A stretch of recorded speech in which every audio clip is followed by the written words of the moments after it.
Guys, this is Fun and Automotive here, and I was able to complete that lift. I did the subframe drop, and I did 3 extra inches in the front. So let me show you all how I did it and everything. And I'm sorry that I didn't do the subframe drop for some of you, because you guys really wanted to know, but I'll tell you every step by step of what I did. So let's get to it. Okay, now let's start with the subframe. Alright, as I stated before, I was telling you guys all where the bolts were. There's going to be a bolt right here. This is your whole subframe underneath the motor. Alright, now it's going to be one bolt right here.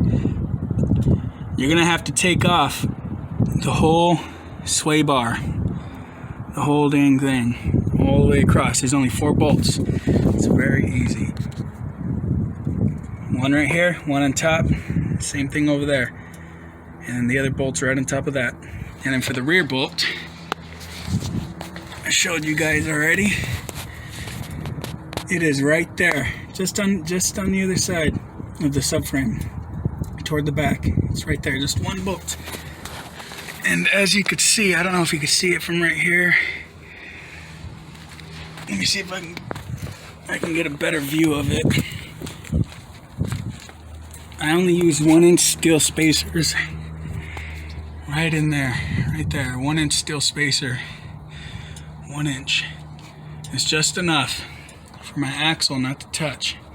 It's actually a good amount. So, right now, yes, I am using, like in my last video, these are the Bilsteins, these are the OME shocks. Now, when you do the lift though, you're gonna need 2 jacks. Take off your scrape plate if you got one. I have the limited, it comes with the scrape plate. I don't know if other ones do, but you're gonna need to put a jack right on this end, and then right on the other side there's another spot like this in the front. It's kind of got a rectangle view in it, and then you put a jack on either side, and then you want to unbolt all of these about halfway, enough to fit in a 1-inch washer, because 1 inch is all I need for me. I got 5 inches in the front, and I got a 4.5-inch lift in the rear. So all you'll need is 1 inch lower, maybe just over an inch, 5/8, maybe 3/4 of an inch. These bolts are long. These are the stock bolts. And I went to Lowe's and I got these 1-inch spacers, and they're big enough. Make sure the spacer is big enough for the bolt to go through, obviously. And then you want to, whenever you unbolt these, just over a 1/2 inch to just over a 1/2 inch, you're going to want to jack it up,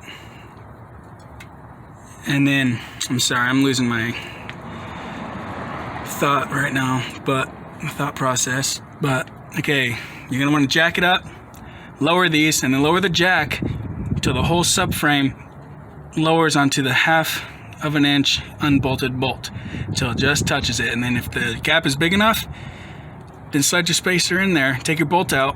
Take your bolt out, do one at a time. Start at each corner, take one bolt out, slide your spacer in there and bolt the bolt back in, and then get it snugged. And then do the other side, and then the other side in the front, and then the other side in the front.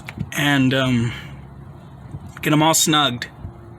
And then when you're done, you want to jacket the subframe up just a tiny bit more, until it gets tight, until the whole subframe, the jacks get tight, and it starts wanting to lift the body up off the jack stands. Then you want to go around and tighten. I did it corner by corner. It doesn't matter though, I'm sure. But tighten them nice and tight, not too tight, like super tight. You don't want to crush this washer. I just got a regular steel washer, but it's holding up just fine. Now you want to tighten them nice and tight, but not too super damn tight. Just nice and tight, all 4 of them. And then obviously, it's easier to take your tires off when you're doing this. It was for me at least. And then take it off the jack stands, and then you're good. And then I go around them again and make sure they're all nice and snugged. And I'm sorry to mention, I forgot to mention to you guys, before you even start jacking the subframe down, loosening up the bolts, there's a bolt right here. The newer models don't have it, but mine did. It's an 02. You want to take these bolts out. They go through the motor mount in there, but there's no need for them because the motor mount's connected to the subframe. I'm guessing it's just an extra support. I'm guessing, I don't know, it doesn't serve no purpose for me because it didn't even make a difference. So take those long bolts out before you drop the subframe, because the subframe will not drop right here. It will not drop unless that bolt's out. There's one on this side and one on the other side in the same spot.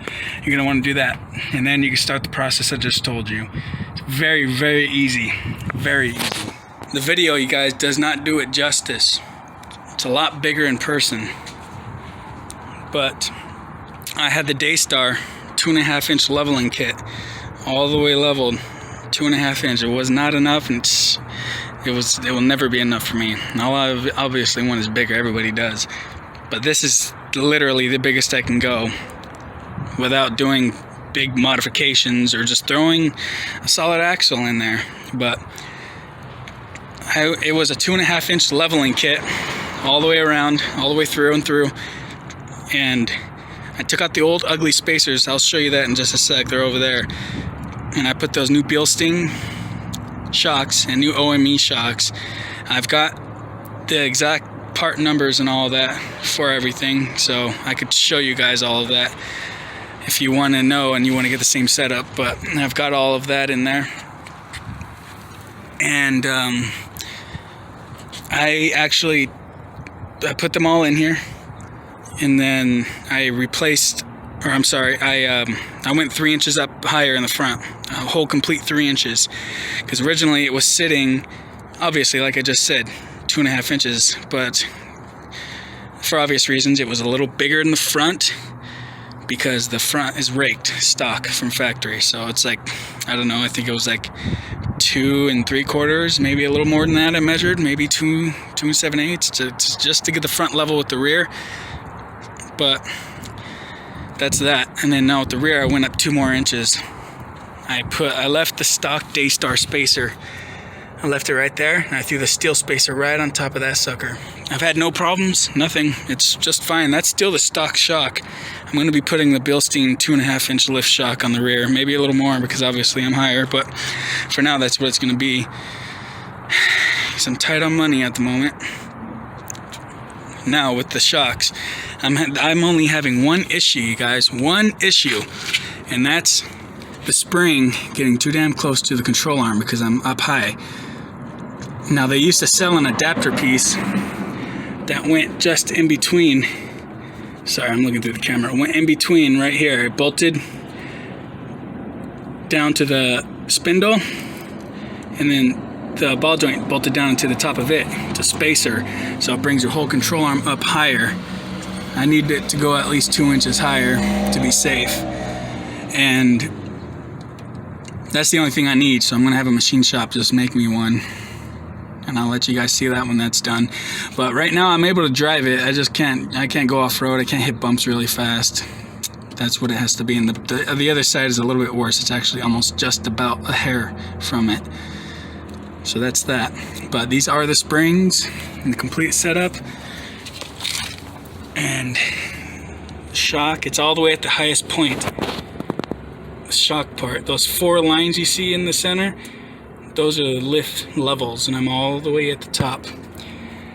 And because I had the Daystar lift, I had to get rid of the isolator in the front, so I had to go buy new isolators on eBay. They're like 13 bucks a piece. I bought 2 brand new front ones before I threw this sucker together.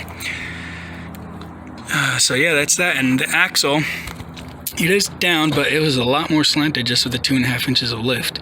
It's a whole lot more slanted, but now it's way more even than what it was, even with this 5 inches in the front. So that's always excellent. But like I said, the video never does it justice. Never does it justice. Still looks small, but I am on a slanted driveway as well. But alright, here's the stock springs and spacers. This one's still stock. Let's get this one. Crappy stock spring. It's not terrible. It worked. But here's the stock shock. Here's the big old ugly spacer. Sucker. It worked, this little sucker, but it did sag. It did sag over time. Just a little bit. I'd say about 1/2 of an inch. It sagged. So the front was a tiny bit lower than the back, but it wasn't noticeable, but it measured out to be. Tape measure don't lie. And these are the boots that came with the Daystar lift. I did this lift so long ago. It's been so long. But yep, that's this. That's that. I don't know what I'm gonna do with these shocks and this spacer and shock and spring. I don't know what I'm gonna do with them. I'm not sure yet. But I forgot to show you guys, this is a must need if you have a KJ. It's a good little setup right here. It's a spring compressor, if you haven't obviously noticed. And it's got to pump it. I don't know why my camera does that. It's to pump it. And then that's the release lever to drop the bottom down. You're going to put your spring right in there. It has to go in between. It has to go just in between them. I can't do it right because I'm using one hand, but it goes in between. You get the idea. It goes on in between. And remember, obviously, when you put it on, your top hat will be on, and it will be bolted in there, so the spring will be really compressed, especially with the spacer. So whenever you put it in here, it's going to be very, very compressed. You're going to want to use the chain. Do not use the chain. You want the chain. I got this from eBay. It was like 118 bucks, and this sucker works wonders. It works wonders. Big time. It's a must have if you're using coilovers, especially off of the KJ Liberty, because they are a pain in the ass, I'm just going to say.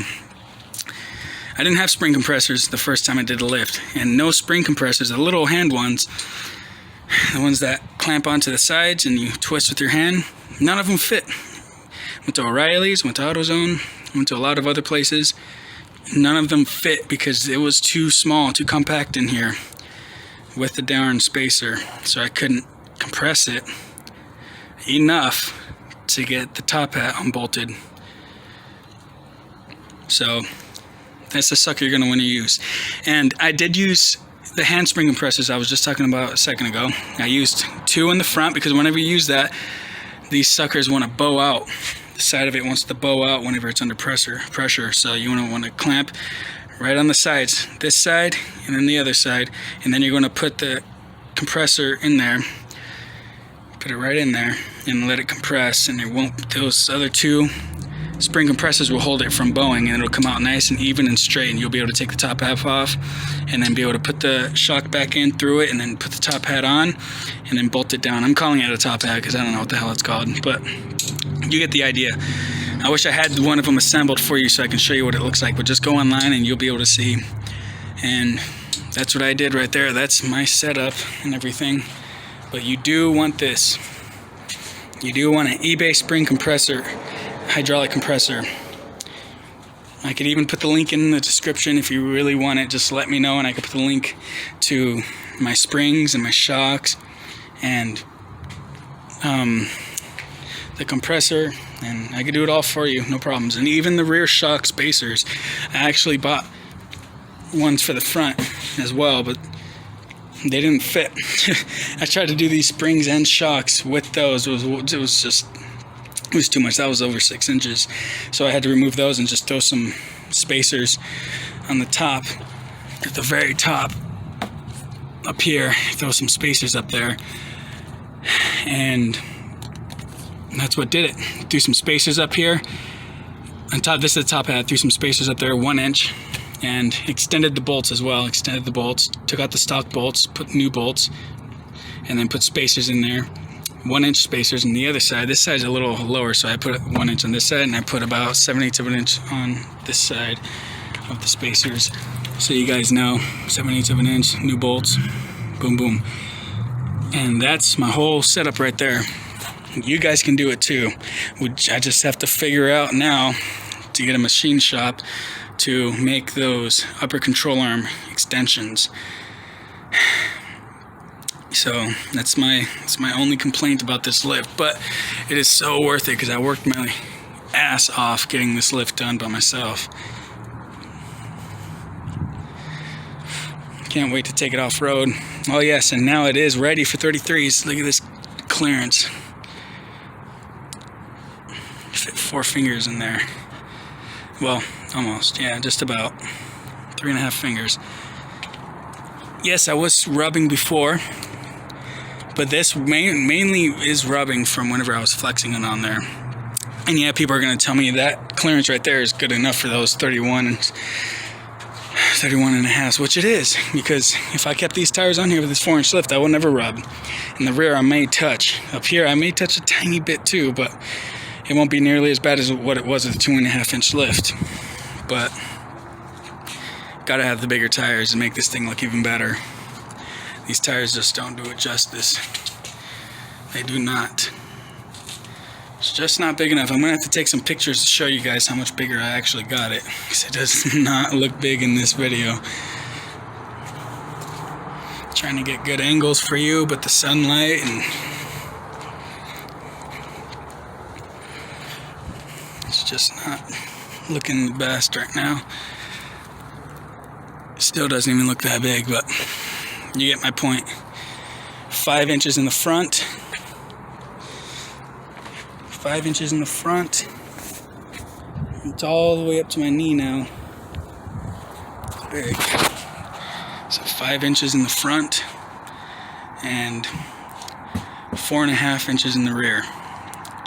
And do everything I told you, you'll be able to have what I've got right now with this Liberty, if you want to go that high, which there's no reason to. The 2.5 inches did it just fine, but you know, that's it for this video. This is Fun and Automotive, and thank you guys for watching, and please like, subscribe, and I'll see you on the next one.